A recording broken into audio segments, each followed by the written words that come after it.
Hi guys, and welcome back to World of Tanks. And well, it should have been Sunday and another random destruction, but again, blue screen. Yep, just randomly at the moment my laptop blue screens. It was happening probably about once a month at the beginning of the year, and now it seems to be happening probably 2 or 3 times a week, unfortunately. But fingers crossed, in the next week or so I should be in a position to be able to get myself some new equipment, so that should be quite nice. But anyway, regardless of that, this is going up this morning. There will be another video later on as well, guaranteed. I've already got that one planned. But yeah, random destruction. So I'm in the Pershing, the regular Pershing, the Tier 8 American Tech Tree Medium. And yeah, you probably, well, it's been very much sort of an American tank fest for me on World of Tanks, obviously with the ops going on at the minute, mostly because of the one to do with getting 500 kills in an American tank. So yeah, fair enough. Thought you'd take that opportunity and grind out American tanks, well, like hell, basically. So that's what I've been doing, just grinding out American tanks. I don't think I've... Oh no, I think I have been in the odd other nation's tank, but not very often. So yeah, got out the T20, I think I mentioned the other day, into the Pershing. Got it fully upgraded yesterday, so it's not taken me long. I think a couple of, well, 30... No, 29, that was it, 29 battles to get it from stock to fully upgraded. Obviously I had the 90mm from the T20, so I was able to put that on. This match is the well, yeah, kind of the stock 90mm. Stock the Pershing actually has a 76, but you can just stick the 90mm from the T20 straight on it. So yeah, stock 90, it's 90, yeah, stock 90mm, 7.32 rounds a minute. That doesn't increase with the upgraded gun. I don't think accuracy and aim time do either, although I could be wrong on that one. I'm not too sure, I didn't pay too much attention when I upgraded it yesterday, I must admit. But the main difference is the pen, which goes from 160 from standard to 190, and from about 243 to 260 something, I think, for your premium round. So yeah, that is the main difference. This is the top engine though, and tracks, and the top turret. Now, something I've not done for a while actually in random destruction is give a little rundown of the tank. So at the moment, 160 pen, 240 damage on my standard rounds, 102mm on the front frontal armour, not particularly well sloped, but using the gun depression, which is 10 degrees or minus 10 degrees, you can get up there. I wasn't pissing about with the IS-6. I just thought, yep, I'm not going to keep bouncing off him. I'll just stick some APCR on, get rid of him, and then get cracking with everybody else. And this turret has 127 on the millimeters of frontal armour, or that's what it says. Now, just before I go on about that, this T29, you know, I don't think, don't get me wrong, you know, my channel's not big enough for, you know, everybody that goes for me to be like wanting to kill me because I'm a YouTuber. But sometimes it is pretty obvious he wanted to kill me. Whether I'd annoyed him in the match and he's never heard of me, I don't know. But yeah, for some reason, that T29 seemed like he wanted me then. So I was quite glad. I had a little bit of help there. I possibly could have dealt with him by circling him, maybe. But anyway, when you get the top turret on this, the power to weight ratio does drop slightly from about, I think it was 17.19 to 16.54, and when you get the top gun as well, it drops to 16.43, I think it is. So, but still, it's not a bad power to weight ratio. Yeah, this turret says 127mm on the front, but similar to the Vengeance, it actually has a thick strip of armour right across the middle of the gun mantle that is 203mm, and then it gets slightly thinner as you sort of go around the curved bits of the gun mantle. But yeah, very good gun mantle. So yeah, I'm liking it. And the way to tell the difference between the turrets is the upgraded turret has the machine gun on top, the stock turret does not. So that's the easiest way to tell. There are slight differences. but they are very, very slight. So the easiest way to tell, like I say, is whether it's got a machine gun or not. Now, yeah, rambled on a bit in this match. There is another Pershing match at the end as well. But this match was, well, I don't know. I must admit, I wasn't really paying too much attention to the team count at the top of the screen while I was doing this match. I was just sort of concentrating on what I was actually doing at the time. Now, it was looking a bit wary. We started getting capped. I was thinking about going back there, but we have got a heavy back there. Maybe he can hold them off long enough. We've got somebody gone into cap here, although artillery is giving him a bit of a hard time, and he's doing well. He's moving back. I managed to hit his gun, but I want to get out of there before I take an artillery shell to the side. So I'm going to try and get round on this medium and this IC-152 and see if I can do something there. Oh, yeah, the fully upgraded gun, by the way, is a lot longer. You'll tell, it's really quite a long barrel gun. Managed to hit the T-44 and track him, but the ISU is coming over the hill. Yeah, I noticed him slightly too late, and somebody tracked me from the other side. So, unfortunately, that one did end up a defeat. But it was quite an enjoyable match. But I was quite happy with the result as well. Came out of it with 5 points, and that one a high caliber sniper medal, 2,235 XP on a defeat, and 3,296 damage done. But I really like the Pershing. I think it's quite a nice medium tank. It's it's very much like the American heavy tanks in a way, with the slightly weaker hull and you know, the stronger turret. And I wouldn't say, you know, go hull down and eat your bounce shots, you know, all day long. You won't. But using that gun depression on ridgelines and things, it's a very good gun mantle, and you can bounce quite a few shots if you use it properly. So I am really enjoying the Pershing. Now, second match for you. Oh, that was I think that was a tier 8 match I was just in. In fact, I think they're all tier 8 matches. This one definitely is. I'm in the Mutant 6, the M6A2E1. We were grinding out a bit of cash, and I do say we.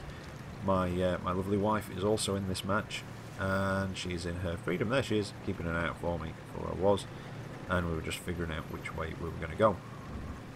So we had a bit of platoon yesterday. In fact, the next match is us platooned as well, and nothing particularly outstanding in this match. It's a very nice, steady match, and yeah, it's just nice and steady. And if I remember rightly from the results screen, I think it was one of those games where the sort of whole team seemed to have a pretty decentish sort of match. Now, so there's some matches you get where you've got maybe 4 or 5 people at the top of the screen that have done, you know, anywhere from sort of 2 to 2.5 to like 3,500 damage, that sort of thing.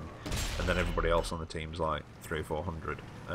You know, you get those, and then you get the other matches where like everybody on the team does around 1,500 to 2,000 damage, sort of, you know, and it's sort of all the entire damage is spread out through the whole team. And I think this is one of those, although at the end it probably won't be, and I will look a complete fool, but we'll see. You know, I'll either be right or a fool, so one way or the other. Anyway, I do like the Mutant 6. It's got the 105mm, that's sort of synonymous with the, well, with the higher tier.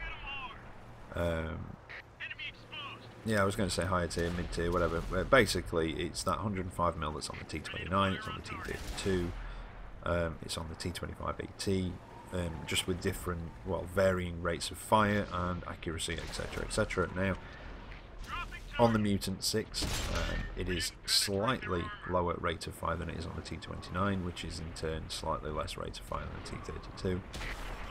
But it's still a nice punchy gun. 198 pen, 320 damage. You don't see tier 10 with this tank, and you have a ridiculously armoured hull front and turret front. In fact, I think it's something like 191 on the front of your hull, all over, and 250 something on the front of your turret with a ridiculously large gun mantle. Now, if you're coming up against one of these from the front, it's going to be crowded on this corner here. But yeah, if you come up against one of these from the front, commander's hatch, or if you've got enough pen and you're close enough, the turret ring are probably some of the easiest places to pen these from the front. If they are facing downhill ever so slightly, then there is a bit of sloped armour on the top of the turret that leads from sort of the gun mantle, obviously, back, and that's a good place. If they're just aimed down slightly, sometimes if you've got a big enough gun as well, some of the TDs and things at sort of tier 8 and 9 can possibly overmatch that, I think, if I remember, although I could be wrong. So, but yeah, commander's hatch, that sloped bit if they're facing slightly downhill, or if you've got enough pen, straight through the turret ring. Otherwise, track it and get around it. Now, while I've been rambling on about that again, it's been a bit of a scrap for this corner. It was, I don't know, maybe looking a bit hairy at one point, but it's not looking too bad. We've managed to push round. I think it was more when the IS-3 came round behind me than the Type 59, I think it was, popped out, put a shot in, and I thought, oh, I've got myself in a bad position here. But I think it was my wife, possibly, and a couple of others, forced the IS-3 back. We pushed around the corner and took out the Type 59, and I've moved on. I did actually say to my wife at the time we're in a party together, and you know, I said, "Are you alright dealing with them?" She said, "Yeah, there's a couple of guys with me. You move on." So I moved on. The steering wheel popped up over that ridge, and I kind of feel bad when I do that to people. You know, when they just turn up, just pop up over a ridge, and you just, boom. And it's sort of almost an effortless, oh, hello, bang. And you kind of feel sorry for them, you know, especially when you can tell that they've probably spent about 5 minutes trying to get up there or something. But that feeling of guilt doesn't last too long. Anyway,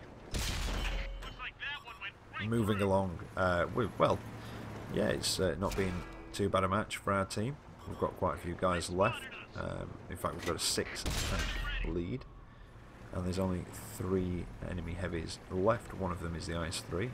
My wife is dealing with him over there. I've got a Tiger 2 and an OI over here. But luckily, the Tiger 2 has the stock turret. So that makes it very, very easy. It's, again, very easy to tell. The stock turret on the Tiger 2 has that rounded front, as you can see there. And the easiest place to pen them is straight through the front of the turret. It is very, well, yeah, very weak. So yeah, that's the easiest place to pen a stock Tiger. If you're a lower tier and you can't quite put it through the front of the turret, they've got that big curved commander's hatch on the side, another good place to pen if you're one of the lower tiers. Excuse me, I was just taking a drink of coffee there. I do feel a bit hyper this morning, which is not a bad thing, suppose I'm in a good mood, but anyway, it's, I think it's down to lack of sleep though, which is unfortunate. But a steady round. We've both got a brothers in arms because of the amount of kills we got. I think I came out with 5, and my lovely wife came out with 3 down in the Freedom. But again, it was just kind of like a nice, steady match, really. Just one of those enjoyable, almost like a relaxing Sunday drive, only in a tank and blowing people up, which is probably a lot more fun than a relaxing Sunday drive. That's the way I'd do it. If I was going to go out for a Sunday drive and I had to, yep, definitely in a tank, blowing people up. There's a couple I could start with as well. But anyway, enough of that. Right, last replay for you. A very tier 8 match. In fact, apart from, I think, a tier 7 light tank on each team, every tank is tier 8. And am I fully upgraded here? Do you know, that is puzzling. I'm not entirely sure. The barrel does look a bit shorter. It does look quite short still, but let's see if I can figure it out. Do you know, I really cannot think now. That does look like the shorter barrel. I don't think this is fully upgraded. I think this could possibly... This may have been the match that got me fully upgraded. Or is this the match that my wife managed to get fully, the Caernarvon fully upgraded? She's in that at the minute. Not fully upgraded, sorry. It's more or less stock at the minute. Oh, missed the commander's hatch on the T26E4, the Super Pershing.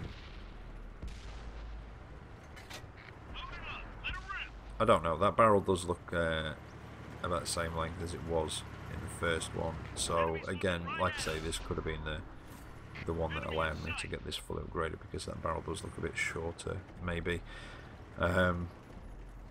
Yeah, that's frustrating now, because I really can't remember. Oh, I don't know actually. Anyway, regardless. Yeah, regardless of that. My wife's in the Caernarvon, which, like I say, is not stock. Well, it kind of is stock when you first get to the Caernarvon. In fact, no.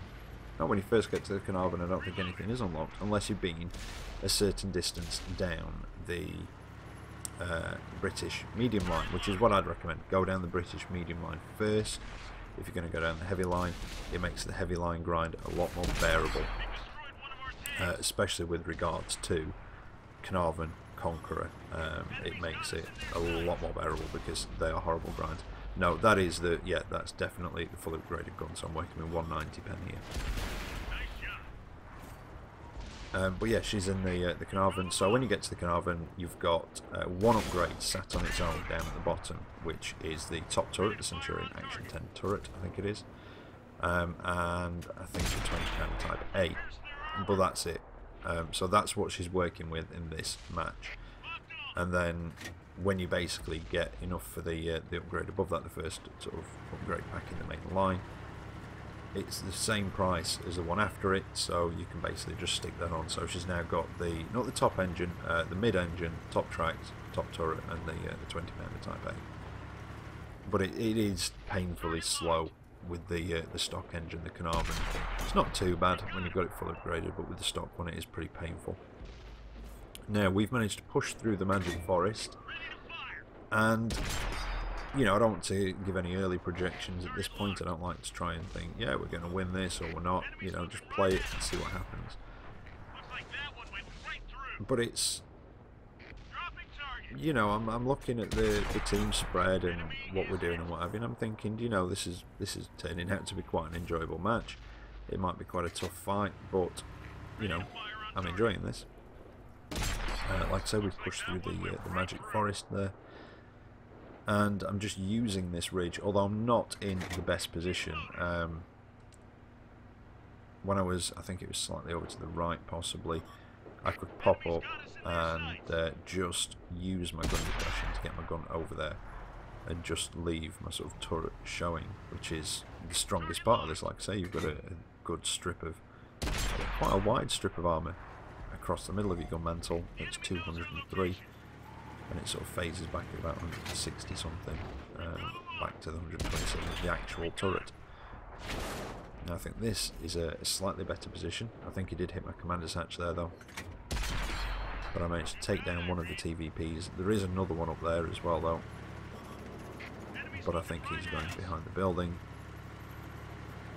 Oh, that came in from somewhere. Now the Panther 2, I think he got taken out, did he? From what I saw. I don't know if it was another tank or art. No, there are no Arctics, so it can't be them. Managed to get another hit on the other TVP. And he's just behind that building, although, yeah, there's a T-28, very thin side armour though. So even, I mean, with the T-28 prototype I enjoyed it, but even the slightest angle, and you can have your side pen, it is quite weak. Now, I did manage to get a hit on him, and oh, I took a hit in return though. I don't know if that was from the T-28 prototype or something else. And I'd just been saying to my wife, "Can you deal with that TVP? Are you alright?" And she just said, "No, he's hiding behind this building, and this TD is on the hill." So popped up, took him out. I'm going to try and keep behind these buildings. And this point, I think, is where I made my mistake watching this back. Now, I go at these guys, I creep out.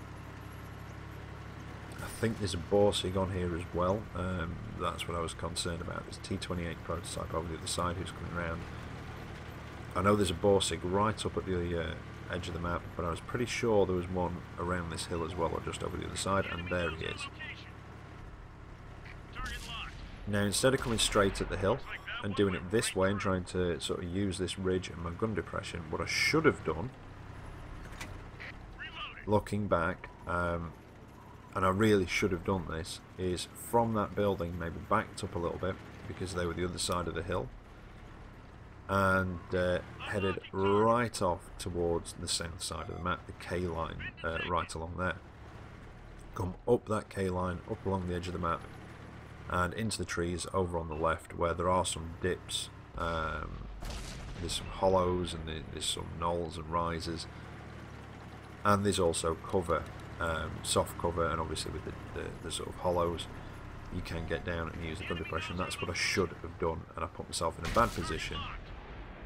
I can't get over there and get my gun depression down on them. I just take aim on the Borsig and the Fatherland, which that was poor map awareness. I was convinced the Fatherland was still preoccupied with everybody else, and then unfortunately just after that my wife got surrounded by the Fatherland and the T-28 prototype, and it ended up a loss, unfortunately. But I came out of it with 5 points and just under 3,500 damage done, so I was quite happy with the result, even though I would have been a bit happier if it had been a win. But you can't have everything. I do like the Pershing. I think it's a nice little medium tank. But anyway, there you go. Yeah, like I say, I should have, definitely in that match I should have gone off to the K line, but yep, there you have it. Anyway, I hope you've enjoyed that. I hope you found it entertaining, and I shall be back later on today with another video for you, possibly a World of Fail, because I'm not doing it for a while, or a subscriber series. So until then, take care out there, and I'll catch you next time. See you later.